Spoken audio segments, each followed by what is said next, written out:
एक दिन श्यामू सर्कस देखने गया। वहां जब हाथियों के बाड़े के पास से गुजरा तो एक ऐसा दृश्य देखा कि देखकर हैरान हो गया। उसने देखा कि कुछ विशालकाय हाथी मात्र एक रस्सी के सहारे बंधे हुए हैं।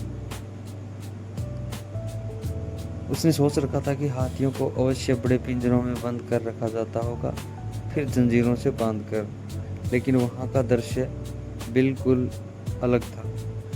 उसने मालिक से पूछा, भाई, आपने इन हाथियों को बस रस्सी के सहारे बांध कर रखा है, वो भी एक पैर के सहारे।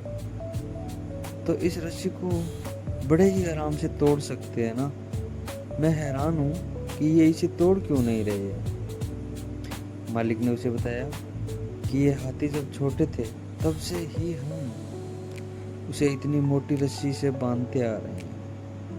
उस समय इन्होंने रस्सी तोड़ने की बहुत कोशिश की थी, लेकिन ये छोटे थे, इसलिए रस्सी को तोड़ पाना इनके सामर्थ्य के बाहर था। वे रस्सी तोड़ नहीं पाए और ये मान लिया कि रस्सी इतनी मजबूत है कि वे उसे कभी नहीं तोड़ पाएंगे। आज भी इनकी वही सोच बरकरार है। इन्हें आज भी लगता है कि ये रस्सी तोड़ नहीं पाएंगे, इसलिए ये प्रयास नहीं करते। ये बात सुनकर श्यामू अवाक रह गया। सीख दोस्तों, उन हाथियों की तरह हम भी अपने जीवन में नकारात्मक सोच रूपी रस्सी से बंध जाते हैं। जीवन में किसी काम में प्राप्ति हुई असफलता को हम मस्तिष्क में बिठा लेते हैं और यकीन करने लगते हैं कि एक बार किसी काम में असफल होने के बाद उसमें कभी सफलता प्राप्त नहीं होगी। इस नकारात्मक सोच के कारण हम कभी प्रयास नहीं करते।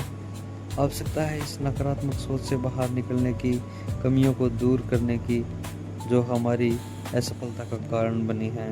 नकारात्मक सोच हमारी सफलता में सबसे बड़ी बाधक है।